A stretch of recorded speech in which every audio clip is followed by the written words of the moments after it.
नमस्कार. सकाळी मध्ये मी प्रतिभा विवेक दिवलकर आज तुमच्या बरोबर भुवनेश्वर येथे आहे. भुवनेश्वर ही ओरिसाची राजधानी. इथे विमानानं येऊन विमानतळापासून 3.5 किलोमीटर अंतरावर तिथलं प्रसिद्ध लिंगराज मंदिर आहे. इथे यायला सर्व प्रकारची वाहनं उपलब्ध आहेत. भुवनेश्वर मध्ये सर्वात मोठं आणि सुमारे 1500 वर्षांचं जुनं हे मंदिर असून या मंदिराची स्थापत्यकला आणि रेखाशैलीची रचना अवर्णनीय आहे. हिंदू धर्मियांना या मंदिराबाबत आदर आहे. लाखो पर्यटक मंदिरात येतात. मंदिराचं खास वैशिष्ट्य म्हणजे फक्त हिंदूंनाच मंदिर प्रवेश असून पोशाख सुद्धा धोतर शर्ट कुर्ता पायजमा आणि स्त्रियांना साडी ब्लाऊज पंजाबी ड्रेस असेल तर वर ओढणी हवीच.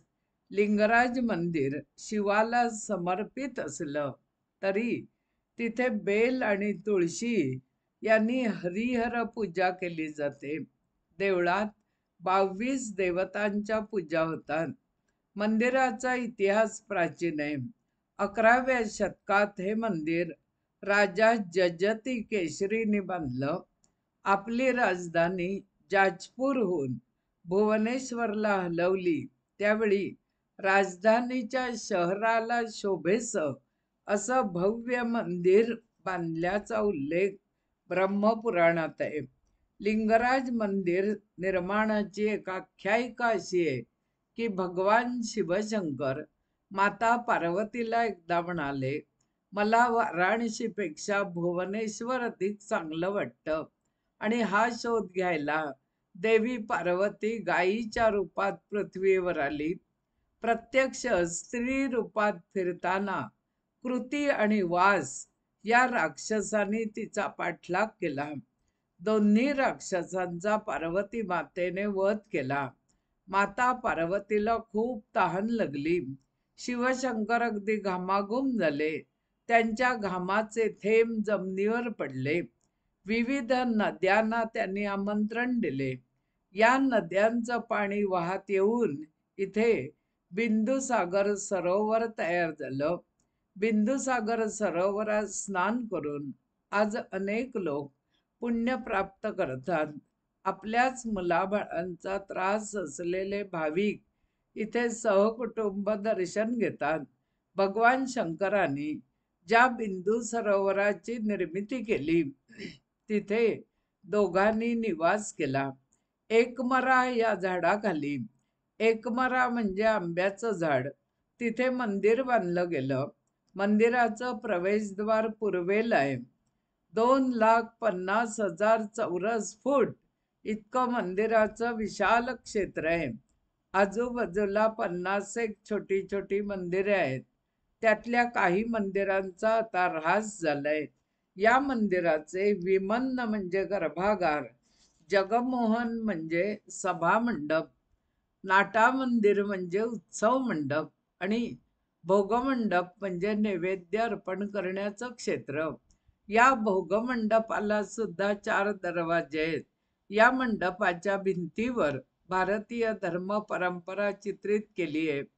छत पिरॅमिड आकाराचे असून वर एक उलटी घंटा आणि कलश आहे. लिंगराज मंदिरातलं शिवलिंग 8 फूट व्यासाचं असून 8 इंच उंचीचं आहे. कळस 180 फूट उंच आहे. हे मंदिर नदीच्या पात्रात असल्यामुळे पावसाळ्यात मंदिर परिसर पाण्यानं भरून जातो. शारीरिक आणि मानसिक पीडा असणारे हे पाणी अमृत मानून पितात. शिवलिंगासमोर गरुड आणि वृषभ असं दोघेही आहेत. बिंदू सरोवरात स्नान करून प्रथम आपण श्री गणेशाचं आणि नंतर अनंत वासुदेवाचं दर्शन घेऊन लिंगराज मंदिरात येतो. लिंगराज मंदिरात दर्शन रांगेतून पुढे पुढे गेल्यावर शिवलिंग दिसतं. आपण हात जोडतो. इतक्या गर्दीतून नीट दर्शन होत नाहीये खरं, पण मंदिराचं बाह्य दर्शन घ्यायला वेळेचं मुळीच बंधन नाही. प्रांगण विस्तृत असून मंदिर वाळूच्या दगडाचं म्हणजे लॅटेराईटचं बांधलेलं आहे. भुवनेश्वरला चंदन यात्रा, रथयात्रा आणि शिवरात्री उत्सव असतो. शिवरात्रीला भक्त येथे निवास करून उपवास करतात आणि रात्री महाद्वीप प्रज्वलित झाला की उपवास सोडतात. अति उन्हाळ्यात 22 दिवस चंदन यात्रा असते. लिंगराजाला भक्त लिंगराज आणि भक्त अंगभर चंदन लावून पवित्र होतात. चैत्र शुद्ध अष्टमीला रथयात्रा निघते. 22 दिवसाचा चंदन उत्सव संपला की गुरुपंचमीला माता पार्वती आणि शिवशंकर यांचा विवाह होतो. भव्य मिरवणूक मंदिरात येते. इथे दक्षिणी ब्राह्मण पूजेसाठी आहेत. आदिवासी उपासक आणि सर्व जातीचे सेवक आहेत. त्यांना बडू असं म्हणतात. 36 वेगवेगळ्या प्रकारच्या देवाच्या सेवेसाठी भक्त तयार असतात. मिळेल ती सेवा करतात. मंदिराचा आर्थिक कारभार 4 दशलक्ष रुपयांचा असल्याचं कळलं. तांदूळाचे विविध भात, पुलाव, गुळभात, गोड भात पानाच्या द्रोणात मिळतात. प्रसाद विक्रीतून देवस्थान बरीच रक्कम वसूल करते. लिंगराज मंदिर रात्री 2 वाजता उघडतं. 2:30ला पहिली आरती होते. पहाटे 4ला वल्लभ भोग म्हणजे न्याहारीचा नैवेद्य होतो.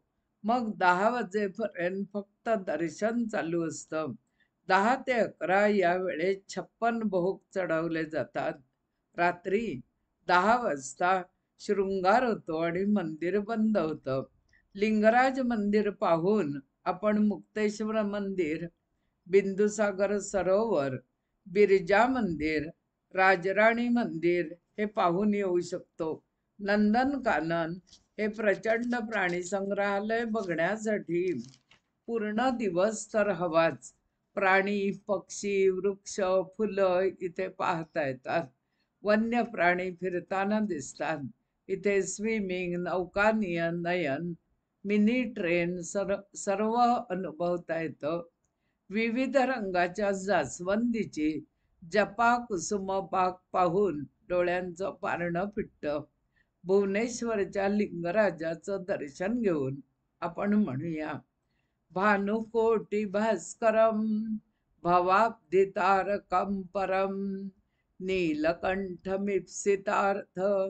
दायकं त्रिलोचनम कालकालमंबुज अक्षमशूलक्षरम काशिकापुरादिनाथ लिंगराज भैरवं भजे. ओम नमः शिवाय. ओम नमः शिवाय. धन्यवाद.